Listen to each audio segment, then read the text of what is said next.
Hello investors and welcome to my channel where I study value investors in great businesses. Today we will be taking a look at how a few chip companies came to control the world's destiny. Our video today is broken up into 4 key parts. Number 1, the importance of chip companies. Number 2, the functionality of chip technology. Number 3, the geopolitics of chip technology. Number 4, the global success of chip companies. At the risk of sounding like gloomy doomsayers, let's get this out of the way right away. The fate of the world now rests in the hands of fewer than a dozen semiconductor companies, thanks to a series of complex and unexpected global developments over the last several decades. First, we will be taking a look at the global importance of chip companies. Could the world get by without this company? Is a vital question we must ask ourselves when evaluating a potential investment. In time, you'll be fine is usually the response. However, if we were to wake up tomorrow to find that Taiwan Semiconductor Manufacturing Co., TSMC, ASML Holding, Lam Research, Cadence, Synopsys, and KLA Tencor had all gone out of business, the best we could possibly say is, well, yes, but global progress will suffer a several decade setback at the very least.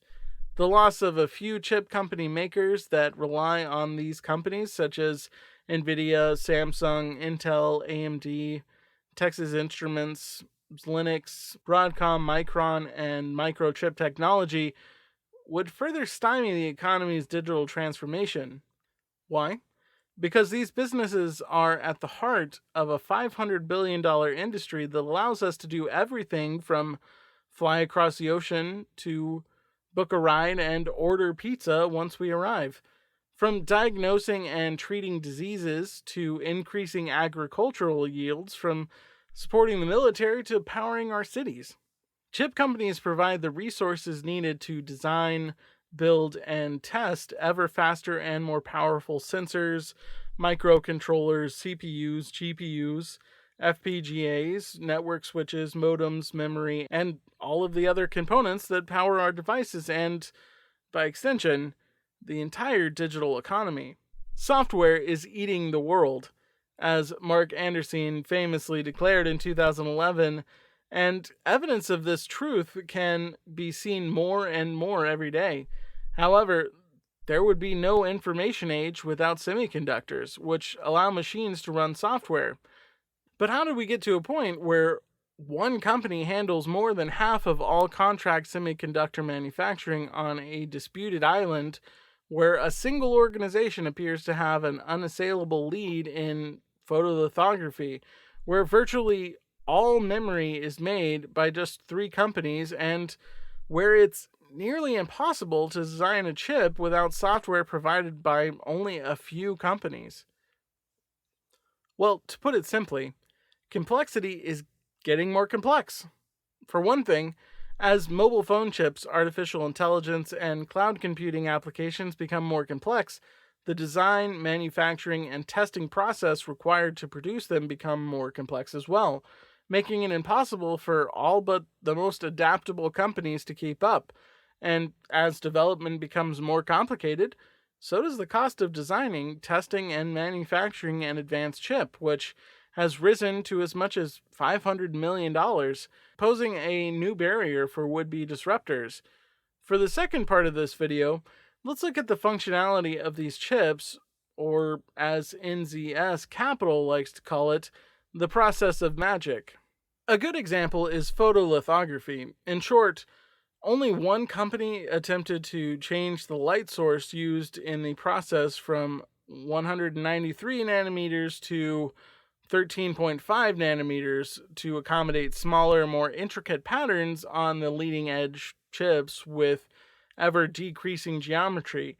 The process of extreme ultraviolet lithography, or EUV, is almost magical.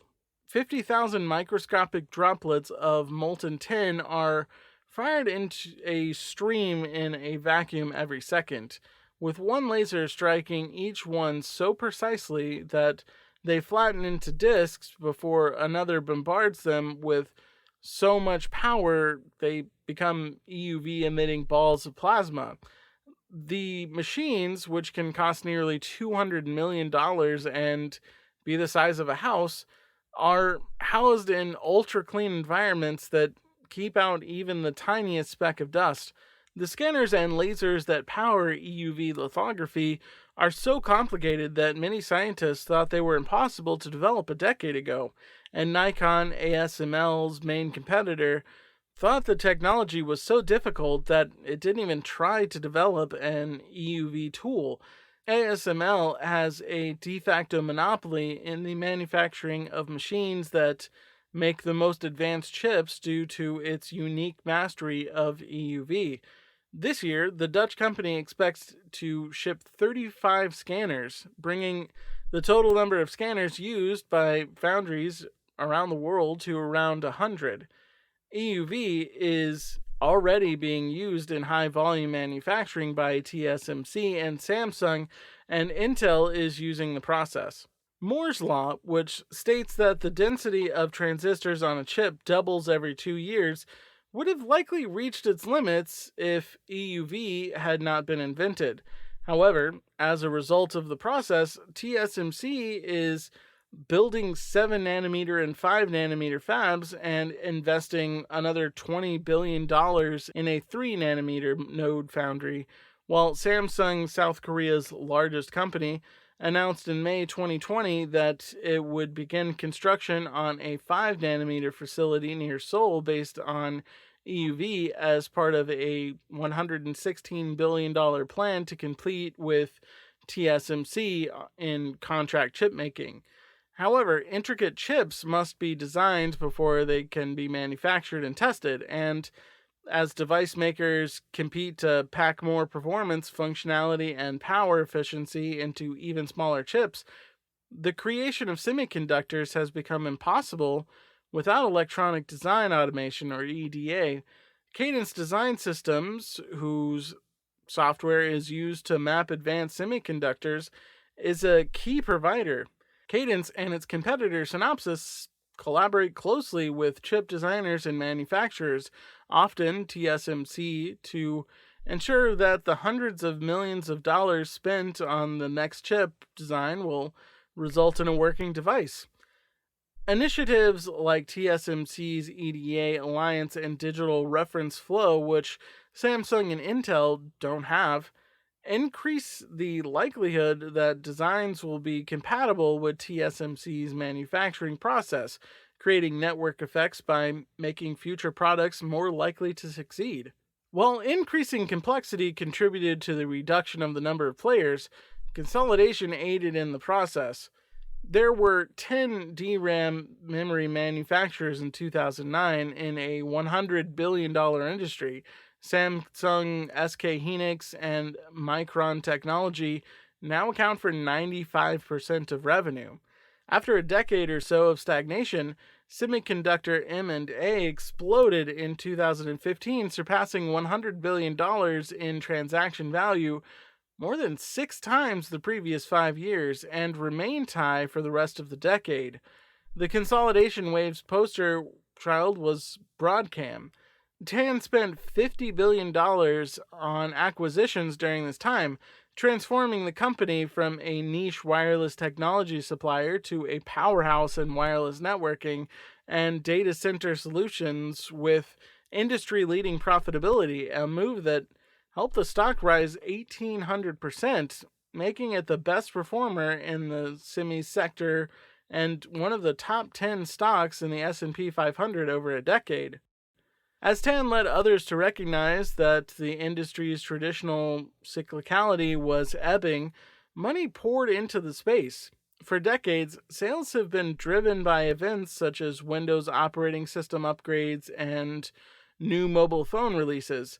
Those cyclical peaks and troughs became less pronounced as the number of use cases and potential profit pools widened due to mega themes like artificial intelligence, cloud computing, mobility, and the Internet of Things, as well as expanding industrial and healthcare applications, making chips even more appealing. For the third part of this video, let's consider the geopolitics surrounding the rise of chip technology. The M&A activity in the semiconductor space has drawn the attention of the US government and the Committee on Foreign Investments, CFIUS. They have become concerned that key American intellectual property was being exported through some mergers and acquisitions. The $120 billion planned acquisition of Qualcomm by Broadcom by CFIUS was blocked by CFIUS even after Broadcom relocated from Singapore to California due to concerns that the target's key wireless technology, including 5G, was critical to national security. This decision demonstrated that the US government recognized the supply chain's lack of resilience while also indicating that it would act to protect America's strategic interest. As a result, it was clear that one key component of this critical supply chain, semiconductor fabrication, would be targeted. Morris Chang was the head of TI's semiconductor business in the early 1980s. He was passed over for CEO despite being an exceptionally talented leader and technologist, many believe because he's not an American. As a result, Chang returned to Taiwan at the request of the government to work on a plan to improve the island's technological capabilities. Chang came up with the idea of creating a fabrication-only model because he lacked experience, infrastructure, obvious skills, or other resources in any aspect of semiconductor design and manufacture. Until then, semiconductor companies designed and manufactured their own chips and building increasingly large factories, which was the most expensive part of starting a company, was the biggest impediment to innovation.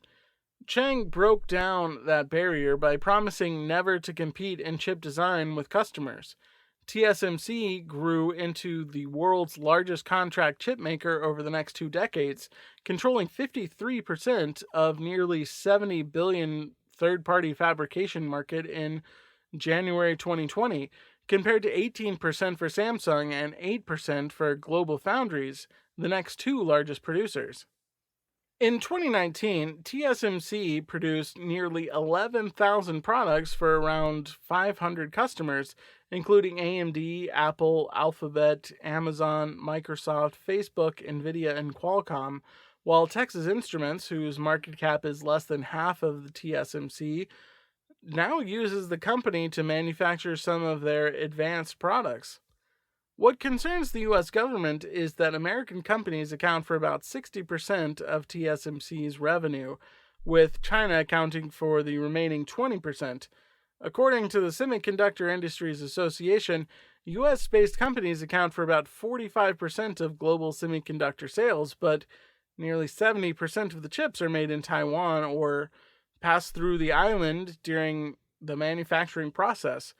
Given that China recently started that reunification cannot be stopped by anyone or any force, the US is eager to loosen TSMC's stranglehold on leading-edge chip fabrication in Taiwan. As a result, TSMC signed an agreement this year to build a $12 billion 5-nanometer fab in Arizona, which it plans to open in 2024. And Congress is currently debating a multi-billion-dollar package of incentives aimed at boosting third-party fabrication options in the U.S. While these actions are insufficient to significantly reduce the U.S.'s exposure to Taiwan, they do signal a willingness to do so. While the United States has attempted to deny Huawei access to the semiconductors needed to build 5G mobile networks, China as a country is several years behind its American and European counterparts, a gap that would likely be decades if it did not have access to Western tools. Furthermore, China's chances of closing the gap are slim to none because it's impossible to reverse engineer complex processes, rendering traditional industrial espionage techniques useless. The $100 billion Made in China 2025 initiative, which aims to essentially replicate the global semiconductor industry in order to reduce China's reliance on US and European know-how, is thus likely to succeed in lower-end markets, but fall short of the goal of technological independence. Despite the fact that total Chinese output is increasing, the chips are still designed using US made software and manufactured using American and European equipment. China is not in a position to go it alone, and it will not be in the near future. As the fourth and last part of this video, let's look at the global success of chip companies. Many people may be surprised to learn that semiconductors have actually been the best performing sector of the S&P 500 since the Great Financial Crisis.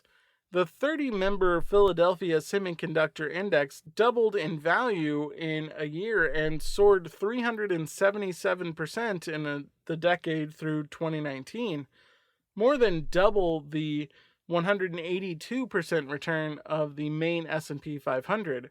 Another example is Lam Research's stock, which has increased in value 14 times since its low point of $20 in February 2009. As the world generates and analyzes more data, Lam's technology is a key enabler of both NAND and DRAM memory, which are seeing rising demand. Lam is the only manufacturer of high aspect ratio etch tools, which are critical in the NAND market as device architecture has begun to scale vertically, resulting in chips that resemble skyscrapers rather than one-story houses. Lam's process uses magic to etch more than 1 trillion perfectly uniform holes in a wafer, each 1,000th of the diameter of a human hair. From 2013 to 2019, Lam's reliance on the NAND market and a broader memory renaissance helped the company grow annual revenue by 16% on average, double the rate of the semiconductor equipment sector. The company has also quietly built up about a third of its business into a highly profitable recurring revenue stream of services, refurbs, and consumables that improves its ability to serve customers while adding a stabilizing force to the rest of the business's cyclicality. Despite the perception of increased cyclicality, many semiconductor companies are now profitable on par with top-tier software providers. Graphics processing leader NVIDIA, which now employs more software engineers than hardware engineers, is expected to earn a 38% operating margin, slightly higher than Microsoft, thanks to its transformation from a pure play chip company to one that produces software that is monetized through silicon. The leading edge isn't the only place where this kind of performance can be found. While some NVIDIA products cost hundreds or thousands of dollars each, companies like Microchip Technology and Texas Instruments earn software-like margins by selling tens of thousands of customers billions of sub-$5 embedded processing and analog chips per year. At the current cyclical through, both companies are earning higher margins than they were at previous cyclical peaks earlier in the decade. Furthermore, the future for such products is brighter than ever as their market potential explodes in the coming years, encompassing trillions of connected devices as the mega themes lead to more chips being deployed across countless applications in healthcare, industrial, agricultural, automotive, and other areas of Burge-connected device-owning digital economy. So now that we've looked at how we got here, what happens next? As the lockdown has shown us, forecasting is often futile, but 3 broad predictions appear to be safe to make. Number 1, China and America are interlocked in key semiconductor processes on the software and hardware side. Number 2, we'll continue to rely on the key ecosystem enablers. Number 3, the semiconductor renaissance will continue the gain steam. The research for this video was researched from the Acquired podcast about TSMC and NZS Capital's letters. I'll leave a link to both in the description below for your convenience. Thank you all for watching this video entirely till the end. Nothing helps me out more than y'all sticking it out until the end, so please consider subscribing to my channel if you haven't done so already. Also, if you enjoyed this video, please like this video and share this video so that I can continue to make videos